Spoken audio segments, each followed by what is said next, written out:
aquí es muy importante, cosa que a veces nunca hacemos. ¿Qué piensan los pacientes sobre su enfermedad y qué piensan los pacientes sobre el tratamiento que le estamos poniendo? Los pacientes podían, en una escala analógica, decir si en su opinión su problema de alcoholismo era principalmente psicológico o su problema de alcoholismo era un problema principalmente médico. Y también le pedíamos su opinión sobre si el tratamiento debería consistir fundamentalmente en psicoterapia o debería consistir fundamentalmente en toma de medicación. Obviamente marcaban, nosotros luego con una regla medíamos lo que el sujeto decía. Obviamente, si el sujeto marcaba aquí, significaba que el sujeto pensaba que su problema era fundamentalmente médico, y si marcaba aquí, pues que si el paciente marcaba aquí, ¿de acuerdo?, medicación, psicoterapia, pues implicaría que aunque pensaba que es un problema médico, sin embargo, entiende que, bueno, pues que de alguna manera el tratamiento debería ser con medicación. Claro, ustedes pensarán, claro, pero los pacientes que están en la planta, ¿qué van a decir? Efectivamente, los pacientes que estaban en la planta y se les explicaba que qué pensaban, un paciente que está ingresado por desintoxicación y se le pregunta qué piensa, generalmente suelen pensar que es un problema médico y generalmente suelen pensar que su problema requiere una medicación. Un mes después, los pacientes ya no suelen pensar que el problema está en médico y ya no suelen pensar que la medicación es tan necesaria. Este es el método con el que medíamos si los pacientes se toman la medicación. Realmente es un método para saber si los pacientes abren o no abren el bote. Bien, estas son las diferencias, que no hay diferencias entre el grupo que empezaron naltrexona en la planta o el grupo que empezó naltrexona en el ambulatorio. No había diferencias. Bien, realmente había los resultados. Había diferencias en cuanto a el cumplimiento terapéutico, en cuanto a la adherencia entre los sujetos tratados precozmente con naltrexona y tardíamente con naltrexona. Pues miren, los pacientes tratados precozmente con naltrexona, si ustedes se dan cuenta, había mayor adherentes terapéuticos, es decir, tomaban mejor la medicación los adherentes con naltrexona que con placebo. Y ocurría también lo mismo en el grupo que empezó el tratamiento en el ambulatorio.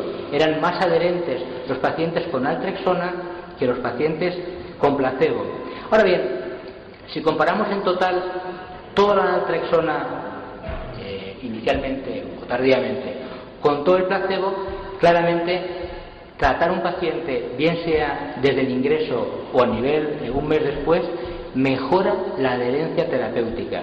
Y sin embargo, lo que también se pone de manifiesto es que conseguimos más adherencia terapéutica si empezamos los tratamientos desde la desintoxicación que tardíamente. ¿Por qué? Porque cuando uno ya lleva un mes desintoxicado y sin beber, uno ya empieza a plantearse que a lo mejor ni lo suyo es tan médico ni requiere tantas pastillas.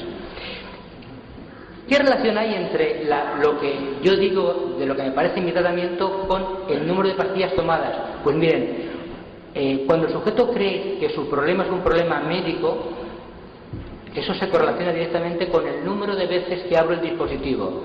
Y cuando yo creo que mi problema es un problema que tiene que ser tratado con pastillas, también se correlaciona con el número de veces que yo abro el dispositivo. Y aquí la prueba del 9. Es decir, ¿qué variables predicen que mi paciente se adhiera al tratamiento farmacológico o no se adhiera?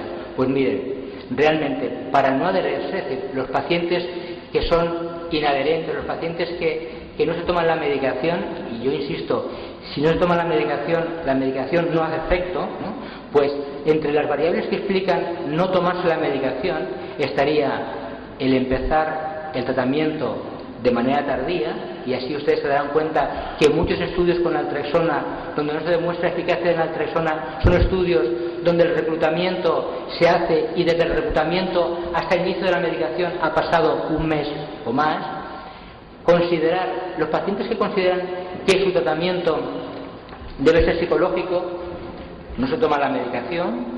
Los pacientes que consideran que su problema es un problema psicológico y no médico tampoco se toma la medicación, y dar placebo en lugar de naltrexona implica que los pacientes tampoco se tomen la medicación. Por tanto, nuestras recomendaciones a la hora de tratar con pacientes con problemas con alcohol, ¿cuál es?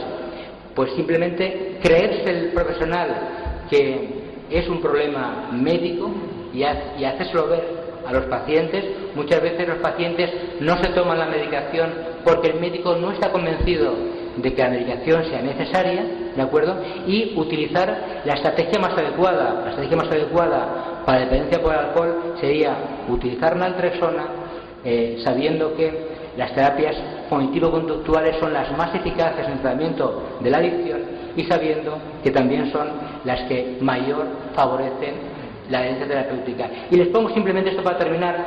Ustedes saben que Don Quijote se peleó con mucha gente, entre ellos también con los molinos. Los molinos en la obra de Cervantes eran lo que ocurría en el siglo XVI. Los molinos no era una invención española, era una invención francesa. Y ya saben ustedes que los españoles siempre hemos dicho que inventen ellos, ¿no? Entonces, los españoles odiaban a los molinos porque eran un descubrimiento francés, y esto provocó que Cervantes, de una manera muy trágico-cómica, pues Cervantes, digamos, Don Quijote se peleaba contra el invasor, contra la ciencia, contra la racionalidad que nos venía del norte, que nos venía de Francia. Entonces yo lo que les pido, por favor, es que no seamos Quijotes y que no luchemos contra los medicamentos que en el caso de nuestros pacientes nos sirven y les hacen muchísima falta. Eso es todo. Muchísimas gracias.